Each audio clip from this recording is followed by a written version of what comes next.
Nagsisimula ang pelikula sa isang lalaki na si Jason ay nangingisda sa pantalan. Matapos ang ilang araw na walang nahuhuli, sa wakas ay may nahuli siya, pero masyadong maliit ang isda kaya ibinalik niya ito sa tubig. Pagkatapos, nakita ni Jason na may paparating na bagyo kaya nagpasya siyang umuwi. Sa mga lugar na malapit sa lungsod, umuulan na at nagmamadali ng umuwi ang lahat ng kapitbahay. Sa labas ng bahay nila, sinubukan ni Jason buksan ang garahe, pero ayaw gumana ng pinto. Wala siyang ibang choice kundi iwan ang kotse sa labas. Pagpasok sa bahay, binati ni Jason ang matandang aso nilang si Cassidy at napansin niyang puro sulat mula sa mga naniningil ng utang ang laman ng kanilang mailbox na nagpapakitang wala siyang trabaho ngayon. Pagkatapos, dinalhan niya ng donuts ang asawa niyang si Anne at agad sumali sa kanila ang kanilang mga anak. Sinubukan nilang gamitin ang tablet habang nag-aalmusal. Pero walang internet. Sinisi ito ni Jason sa pagkasira ng kanilang bahay at ipinakita naman ni Anne ang email mula sa isang repairman na tumingin sa mga larawang ipinadala niya at nagsabing lumulubog ang pundasyon ng bahay. Ang chimney na lang ang tanging humahawak sa buong bahay. Pagkatapos ng almusal, naghanda ang pamilya para kumuha ng kanilang Christmas tree. Pero nang subukan nilang buksan ang pintuan sa harap, hindi man lang ito gumalaw. Sinubukan naman ni Jason ang pintuan sa likod, pero ayaw din itong bumukas. Dahil desperado na sila, sinubukan ng buong pamilya na buksan ang lahat ng bintana at pinto, pero wala ring nangyari. Gusto ng mga magulang na humingi ng tulong, pero wala silang internet o signal sa telepono. Ayaw tumigil ni Cassidy sa pagtahol. Dahil desperado na si Jason, buong lakas niyang sinalpok ang pinto, pero walang nangyari. Pagkatapos, sinimulan niyang hampasin ang mga bintana at nagawa niyang basagin ang mga ito, pero hindi talaga bumukas ang mga bintana. Nang tumingin sila sa labas, nakita nila ang kanilang mga kapitbahay na sinusubukang kunin ang kanilang atensyon gamit ang salamin. Napagtanto nila ang may iba pang pamilya na nakakulong din sa loob ng kanilang mga bahay. Sa sandaling iyon, nakita nila si Susan na tumatakbo sa kalsada. Sinubukan nilang kunin ang kanyang atensyon, pero hindi niya sila marinig. Nang makarating siya sa bahay nila, natuklasan niyang hindi rin siya makapasok at nakakulong sa loob ang kanyang asawa. Kaya agad siyang umalis para humingi ng tulong. Habang lumilipas ang mga oras, sinusubukan ng pamilya na libangin ang kanilang sarili.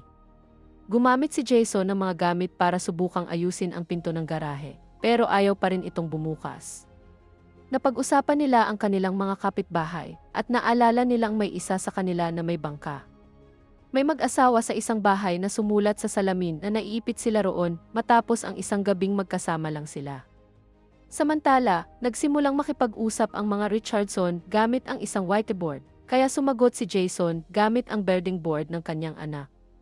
Iniisip ng mga Richardson na ginawa ito ng gobyerno para sa kanilang kaligtasan, habang iniisip naman ng may-ari ng bangka na mga alien ang dahilan nito. Lahat sila ay nagtataka kung ang nangyayari ba ay sa kanilang lungsod lang o sa buong mundo. Nang gabing iyon, habang pinapatulog ni Jason si Ruth, sinabi niya na baka ang ulan ang dahilan ng lahat ng ito dahil iba ang itsura nito. Pagkatapos, pumunta si Jason sa kanilang kwarto at inamin ni Anne na malapit na siyang mawalan ng kontrol dahil sa sobrang kaba. Sinigurado ni Jason sa kanya na magiging maayos din ang lahat. Pagkatapos, sinabi niyang may baril siya sa loob ng aparador. Nagulat si Anne dahil hindi niya kailanman sinabi sa kanya tungkol dito, pero tinanong din niya kung paano ito gamitin. Sa halip na matulog, ilang oras na naghintay si Jason sa harap ng salamin habang sinusubukan niyang buksan ang garahe gamit ang remote. Pero ang bumubukas lang ay ang trunk ng kotse. Pagkatapos, nagbutas siya sa pintuan sa harap at nagulat nang makita niyang kakaiba ang galaw ng mga patak ng tubig at tinatakpan nito ang mga butas. Nang pumunta si Annie para tingnan siya, nakagawa na rin siya ng mga butas sa dingding at sahig. Pareho pa rin ang resulta. May harang na tubig na pumipigil sa kanya na makalusot. Kahit may hangin pa ring pumapasok sa mga bentilasyon, naniniwala si Jason na hindi tao ang gumawa nito. May naririnig siyang kakaibang tunog sa chimney, pero nang tingnan niya ito, wala siyang nakita. Kinabukasan, umuulan pa rin at nananatiling sarado ang bahay. Nag-usap ang pamilya tungkol sa kung ano ang gagawin nila mula ngayon. Maraming laruan ang mga bata, pero ang mga magulang ay mayroon lamang mga lumang record at 2 ife.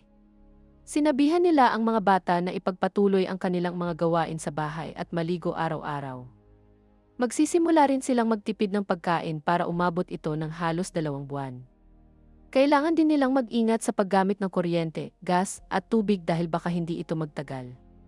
Patuloy na kinakamot ni Cassidy ang pinto dahil gusto niyang lumabas para dumumi, kaya kailangan siyang turuan ni Jason na gawin iyon sa loob ng bahay. Sa ika-4 na araw, sinubukan ni Jason na magpanggap ang mga anak nila na nasa paaralan sila, pero ayaw nila. Kaya sa halip, nagpasya siyang turuan sila ng isang bagay na makakatulong sa kanilang pag-survive, kung paano linisin ang laman ng isang isda. Dahil wala silang isda, mga manika ang ginamit nila. Sobrang saya ng mga bata at nalaman din nila na dati ay may sarili palang bangka si Jason, pero kinailangan niya itong ibenta noong ipinanganak ang mga anak nila. Kinahapunan, nagkasundo sina Jason at ang mga Richardson na magsimula ng isang laro gamit ang mga board para malaman nila kung gaano kalawak ang nangyayaring ito. Sa ika-7 araw, nagsimulang kumurap-kurap ang mga ilaw.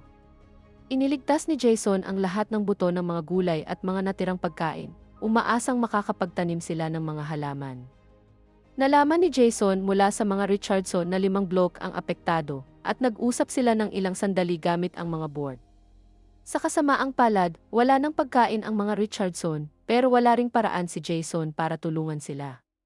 Sa ika-14 na araw, patuloy na gumagawa si Ruth ng mga drawing tungkol sa bagyo. Makikita rito ang mga kakaibang nilalang sa ilalim ng ulan at mga mukha sa mga patak ng tubig. Bigla niyang napansin ang isang kakaibang anino sa kalsada, pero na-distract siya sa mga patak ng ulan sa bintana na gumagalaw at sinusundan pa ang dulo ng kanyang lapis. Nang muli siyang tumingin sa kalsada, wala na ang anino. Habang lumilipas ang mga araw, patuloy na pinagkakaabalahan ng pamilya ang iba't ibang gawain tulad ng pagsasayaw, pag-ehersisyo, panonood ng mga pelikula, pagtakbo sa loob ng bahay, paglalaro ng baraha at pagbabasa. Lumalaki ng maayos ang mga halaman sa hardin ni Annie at nagpasya si Jason na sunugin ang lahat ng sulat tungkol sa kanilang mga utang.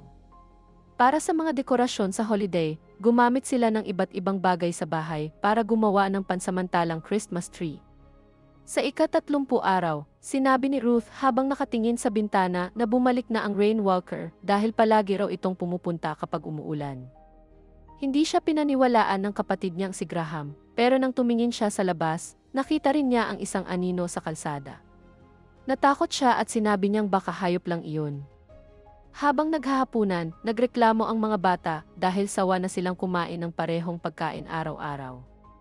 Sinabi ni Ruth na may nakita siyang mabait na nilalang sa labas at naniniwala siyang sinusubukan nitong makipag-usap, pero sinabi ng mga magulang niya na imahinasyon lang niya iyon.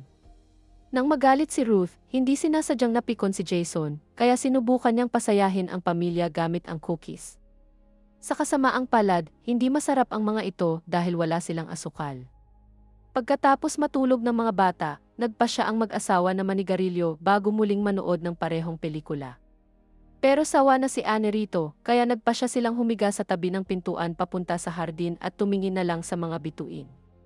Sa kanilang gulat, napansin nila ang isang lobo na tumatakbo sa kanilang hardin. Kinabukasan, nagpalitan ng Christmas gifts ang pamilya. Mga bagay lang na nakita nila sa loob ng bahay ang mga ito, pero nakatulong pa rin iyon para mapanatili nila ang saya ng Pasko. Nang tumingin si Ruth sa bintana, nakita niyang bumagsak si Elrek Richardson. Agad na inilayo ni Jason ang mga bata habang nakikita nilang tumatakbo si E. Richardson papunta sa kanyang asawa at natuklasang patay na siya. Nang hapong iyon, ibinigay ni Jason kay Cassidy ang huling gamot niya. Sa kalagitnaan ng gabi, nagising si Ruth at pumunta sa sala para kunin ang kanyang mga laruan. Hindi niya napansin ang isang bagay na mabilis na dumaan sa tabi ng bintana. Bigla siyang nakarinig ng ingay at binuksan ang kurtina. Nakita niya si Susan na duguan at desperadong humihingi ng tulong habang may hawak na kutsilyo. Napasigaw sa takot si Ruth at nagising ang buong pamilya. Sinimulang katukin ni Susan ang pinto at mga bintana habang pilit pa ring sinusubukang makapasok. Paulit-ulit niyang sinasabi na patay na ang lahat at sinabi niya sa pamilya, "Huwag nila kayong makita." Sinabi rin niya na nandito na sila at walang tulong na darating. Bigla, may isang bagay mula sa dilim na humila kay Susan habang sumisigaw siya. Napansin ng pamilya ang iba't ibang nilalang na naglalakad sa kalsada. Isang napakaliwanag na ilaw ang biglang pumuno sa buong paligid. Nang mawala ang ilaw, wala na ang mga nilalang at wala na rin si Susan. Pagkatapos isara ang mga kortina, tiningnan ni Jason ang mga drawing ni Ruth. Iginiit ng bata na mukhang mabait ang nilalang na nakita niya. Sinabi ni Jason na hindi mababait ang mga nilalang na iyon at mula ngayon, kailangan nilang lahat na lumayo sa mga bintana. Nang gabing iyon, sabay-sabay silang natulog. Makalipas ang ilang oras, tumingin sa labas si Jason at nalungkot nang makita niyang patay na rin si A. Richardson. May isang bahay na naglagay ng karatulang nagsasabing wala na silang gamot, habang ang mag-asawang nagkaroon lang ng isang gabing pagsasama ay palaging nag-aaway. Samantala, nag-ehersisyo ang mga bata. Tumatakbo lang si Graham, habang si Ruth naman ay nakasabit sa kisam para mag-aerial silk. Biglang nahulog ang takip ng chimney, kaya nag-volunteer si Ruth na umakyat para tingnan kung may paraan para makalabas. Mahigpit na hinawakan ng pamilya ang silk habang umaakyat si Ruth, at patuloy na nagkakabitak-bitak ang mga pader sa paligid niya. Pagdating sa itaas, hindi makadaan si Ruth dahil sa mga tubo, pero nailabas man lang niya ang kamay niya. Ibig sabihin, hindi sarado ang chimney. Pagkatapos ligtas na makababa si Ruth, narinig ng pamilya ang pag-iyak ni Cassidy. Napagtanto nilang nasasaktan siya dahil naubos na ang gamot niya. Dinala ni Anne ang mga bata para manood ng pelikula at pinalakas ng husto ang telebisyon para hindi nila marinig si Jason na binaril si Cassidy sa garahe upang matapos na ang paghihirap nito. Pagkatapos nito, gusto ni Jason na sunugin ang katawan ni Cassidy sa chimney, pero nagpasya siyang ilagay muna ito sa freezer kung sakaling lumala pa ang sitwasyon at kailanganin nila ng karne. Una, pinagputol-putol niya ang katawan at pagkatapos ay inilagay sa freezer ang laman. Inilagay naman ang lahat ng lamang loob sa isang bag, halos itapon na ni Jason ang bag sa basurahan, pero nang makita niya ang lobo sa hardin, nagpasya siyang itapon ang bag sa chimney.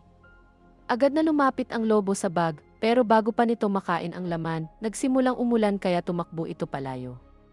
Habang patuloy na lumilipas ang mga linggo, isinasara ng pamilya ang lahat ng kortina tuwing nagsisimulang umulan at lumalayo sila sa mga bintana. Isang araw, napansin ni Ruth na naiwan niya ang kanyang plano sa may bintana. Nagmamadali siyang pumunta para kunin ito, pero dahil dito ay nagsimulang malakas na kumatok ang nilalang sa salamin. Natigilan sa takot ang lahat habang naririnig nila ang malakas na ungol ng nilalang. Mabuti na lang at kalaunan ay umalis din ito. Pagkalipas ng 3 buwan, mas lumalala ang pagkutitap ng ilaw at kakaunti na lang ang pagkain ng pamilya. Nagsimulang umiyak si Ruth dahil nagugutom siya at sinigawan siya ni Anne habang pinipigilan siyang pumunta sa refrigerator. Sinabi ni Jason sa asawa niya na hayaan siyang tumingin, kaya umalis si Anne at binuksan ni Ruth ang refrigerator. Pero nakita niyang wala na itong laman. Binuksan din niya ang mga kabinet pero wala ring laman ang mga ito. Isinara ni Ruth ng malakas ang refrigerator at umalis na galit. Sa sobrang stress, biglang bumagsak si Anne. Tumakbo si Graham sa kanyang kwarto at sumigaw, habang umiiyak naman si Ruth sa kanyang kama. Sinabi ni Jason na malalampasan nila ito, pero sa isip niya, iniisip niyang baka makita niyang mamatay ang kanilang mga anak. Sa sandaling iyon, bumalik si Graham dala ang kanyang alagang isda, na nilinis niya para makain. Sumali rin si Ruth sa kanila at nagyakapan silang lahat para magpalakas ng loob. May narinig na ingay sa labas kaya tumingin si Jason. Nakita niyang sa wakas ay nakain na ng lobo ang lamang loob ng aso at nagbigay ito kay Jason ng isang ideya. Gumawa siya ng bitag gamit ang ilang bagay na nakita nila sa bahay, tulad ng skateboard. Naglagay siya ng isang piraso ng karne ng aso bilang pain at inilabas ito sa chimney. May dumating na fox at kinuha ang karne, pero gumana ang bitag pagkatapos nitong makaalis. Binago ni Jason ang bitag at sa susunod na pagkakataon, nahuli na nito ang fox. Pero nang subukan nilang hilahin ito papasok, naputol ang silk dahil sa bigat nito at nakatakas ang fox. Sunod, gumamit siya ng isang piraso ng kotse para gumawa ng maliit na kulungan. Sa pagkakataong ito, gulay naman ang ginamit nilang pain. Agad na pumasok dito ang isang squirrel. Dahil magaan ito, nagawa ng pamilya na hilahin ito papasok sa chimney. Ngayon, mayroon na silang squirrel na makakain. Pagkatapos, tinanggal ni Jason ang mga tabla sa sahig ng sala para maabot ang lupa. Kaya nagsimula silang gumawa ng hardin sa loob ng bahay. Patuloy na lumipas ang mga buwan at nakaligtas ang pamilya dahil sa panghuhuli ni Jason ng iba't ibang maliliit na hayop tulad ng mga ibon at kuneho. Isang gabi, tuluyan nang nawalan ng kuryente ang buong lugar. Kaya simula noon, kandila na lang ang ginagamit nila tuwing gabi. Sa paglipas ng panahon, lumipas ang 5 taon. Mga teenager na ngayon ang mga bata at patay na ang lahat ng kanilang mga kapitbahay. Naging mahusay na pianist si Graham. Halos buong sala ay napuno na ng kanilang hardin. May purifier na naglilinis ng tubig ulan at napaganda na rin ni Jason ang mga bitag kaya kusa na itong gumagana. Kumalat na ang mga halaman sa buong lugar at maraming ligaw na hayop ang gumagala sa mga kalsada. Isang araw, napansin ni Anne na mas mabilis nang nasisira ang kanilang bahay. Iniisip niya na ang harang na pumipigil sa kanila na lumabas ay siya ring dahilan kung bakit hindi tuluyang nasisira ang bahay, kaya baka tuluyan na itong lumubog. Tinawag ni Jason ang pamilya sa garahe at ipinakita na naayos na niya ang kanyang kotse. Sinabi ni Graham na sayang lang ang oras dito, kaya agad siyang sinaway ni Jason. Ipinaliwanag ni Jason na kailangan nila ng mga ginagawa para hindi sila mabaliw at kailangan nilang maging handa gamit ang mga kagamitan kapag tuluyan ng tumigil ang ulan. Umalis si Graham ng inis. Sinabi naman ni Annie kay Jason na lumalala ang ugali ng mga bata dahil hindi sila nagkaroon ng normal na pagkabata. Sinabi niya kay Jason na kailangan niyang maging isang ama at hindi lang isang taong laging lumalaban. Inamin din niyang namimiss niya ang asawa niya. Kalaunan, sinabi ni Jason kay Ruth na kailangan niyang tigilan ang pagsabit ng mga drawing sa bintana ng attic dahil maaari nitong ilagay sa panganib ang buong pamilya at makita sila ng mga halimaw. Nagkaroon sila ng pagtatalo, pero bigla silang lahat tumahimik nang makakita sila ng isang halimaw sa may pintuan.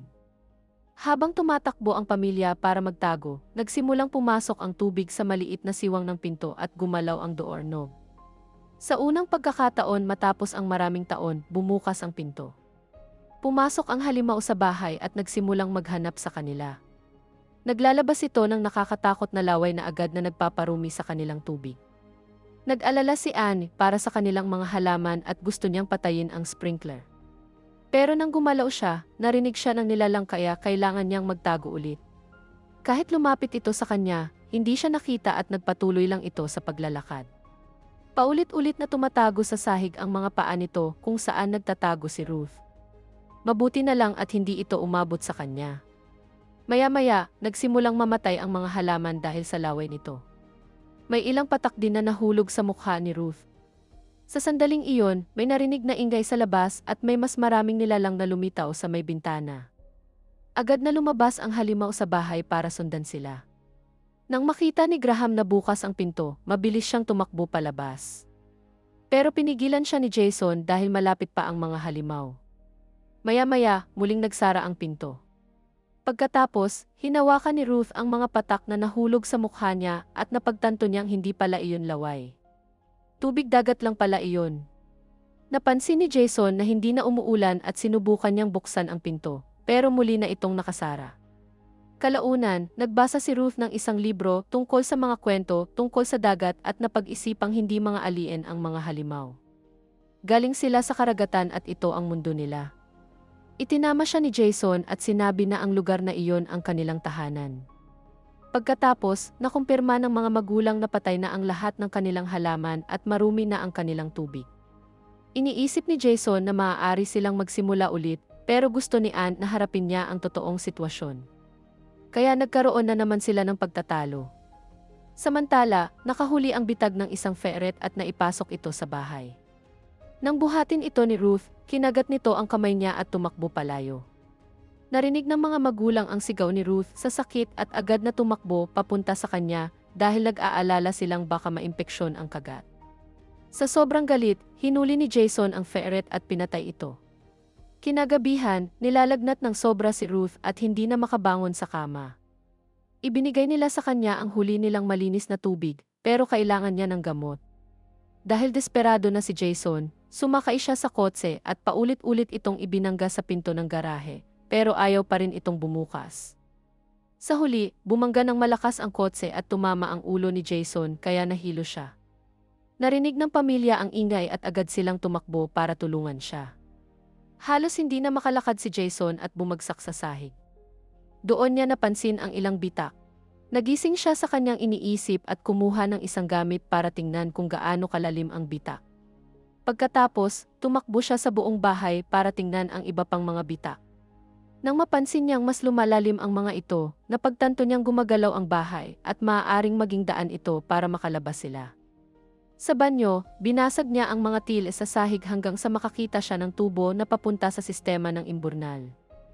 Maaari raw itong magdala sa kanila sa bahay ng mga Richardson. Dapat ay may gamot doon dahil dentista si Amy Richardson.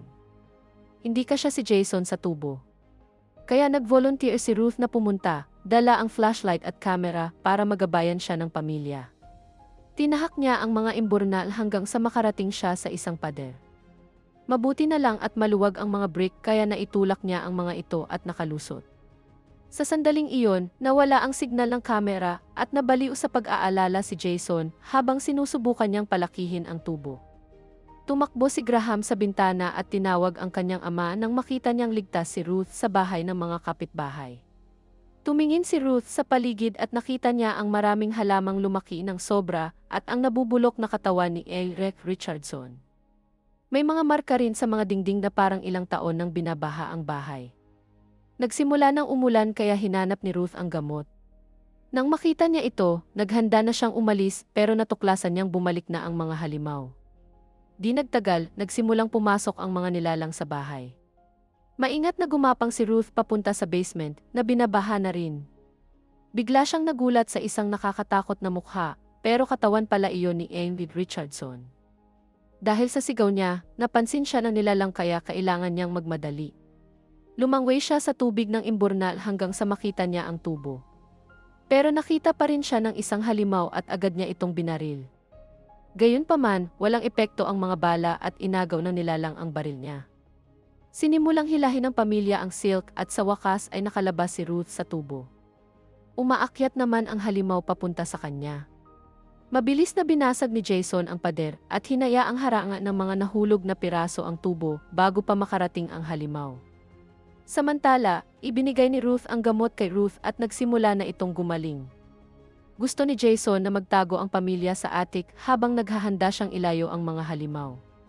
Iniisip niyang malapit na silang dumating dahil alam na nilang nasa loob sila. Pero sinabi ni Graham na sawa na siyang magtago dahil hindi na ito buhay, puro pag-survive na lang. Kaya nagpasya silang labanan ang mga halimaw bilang isang pamilya. Nagtulungan sila para gumawa ng isang malaking bitag na sana ay makatulong din sa kanila na makatakas. Biglang lumitaw sa langit ang isang kumikinang na bilog na ulap at nagsimulang pumasok ang tubig sa bahay mula sa lahat ng posibleng daanan, tulad ng chimney, lababo, toilet at tubo sa banyo. Tumilapon si Jason dahil sa malakas na bugso ng tubig mula sa chimney, habang itinulak naman ni Anne si Ruth palayo nang may malaking alon na bumaba sa hagdan at tinanggay si Graham. Dahil sa dami ng tubig, nakapasok ang halimaw at mas mabilis na itong gumalaw dahil nakakalangway na ito. Naghintay si Jason hanggang sa lumabas ang nilalang para umatake. Naghagis siya ng bomba dito at nasunog ang halimaw. Muli itong sumisid para mawala ang apoy at hinila pababa si Jason gamit ang mga galamay nito. Sinubukan ni Jason na barilin ito gamit ang harpoon pero hindi siya tumama. Inalog siya ng mga galamay at itinapon sa tubig. Mabilis na lumangway si Anne para iligtas ang asawa niya at nagkita silang muli ng mga anak sa hagdan. Mabilis na tumataas ang tubig kaya kailangan nilang pumunta sa attic. Pero kailangan munang kunin ni Graham ang harpoon. Habang pumapasok ang tubig sa mga bitak ng bahay, sumisid si Graham at kinuha ang harpoon sa kusina. Narinig niya ang papalapit na halimaw kaya nagtago siya habang pinipigilan ang kanyang paghinga. Sa sandaling iyon, gumawa ng butas ang pamilya sa kisam at hinila si Graham palabas bago siya maabutan ng halimaw. Tumagos din ang mga galamay sa butas, kaya hinampas ito ni Jason gamit ang martilyo hanggang sa makatakbo silang lahat papunta sa attic. Hindi nagtagal, binaharin ang attic. Kaya pinigil ng pamilya ang kanilang paghinga at mahigpit na naghawakan para manatili sa kanilang lugar. Nang tuluyan silang makita ng halimaw, hinila nila ang lubid na nakakabit sa harpoon bago ito pinaputok. Sa pagkakataong ito, tumama ito at dumikit sa katawan ng halimaw. Ang kabilang dulo ng lubid ay nakakabit sa kotse na umandar dahil sa pagkakaputok ng harpoon. Sinimulang hilahin ng kotse ang halimaw palayo. Dahil sa sobrang lakas ng paghila, mas lumawak ang mga bitak at sinimulang sipsipin ng mga ito ang tubig. Dahil dito, bumaba ang tubig mula sa attic at kasamang natangay ang pamilya. Agad nilang sinubukan ang pintuan sa harap pero ayaw pa rin itong bumukas. Naiipit ang halimaw sa rehas ng hagdan. Kumuha si Jason ng kutsilyo at nagbanta na papatayin niya ito kung hindi nito bubuksan ang pinto. Pinigilan siya ni Ruth at sinabi na hindi sila makakalabas kung papatayin nila ang halimaw. Pinutol ni Jason ang lubid at binitawan ang kutsilyo. Pagkatapos, binuksan ng halimaw ang pinto. Pagkalipas ng 5 taon, sa wakas ay nakalabas ang pamilya sa kanilang bahay at napalibutan sila ng mga halimaw. Nang aatakihin na sila ng mga ito, pinigilan sila ng mabait na nilalang. Pagkatapos, sabay-sabay silang tumakbo palayo. Samantala, tuluyan ng lumubog sa lupa ang bahay at isang malaking butas na lang ang naiwan. Sa wakas, tuluyan ng lumabas ang araw. Umakyat ang pamilya sa isang truck at pinanood ang mga halimaw na lumangway pabalik sa karagatan. Maayos pa rin ang bangka ng kanilang kapitbahay, kaya umalis din ang pamilya sakay nito. Nagulat sila na may isang nakaligtas na nakikipag-usap sa kanila gamit ang radyo na ito. At dito nagtatapos ang pelikula. Maraming salamat sa panonood.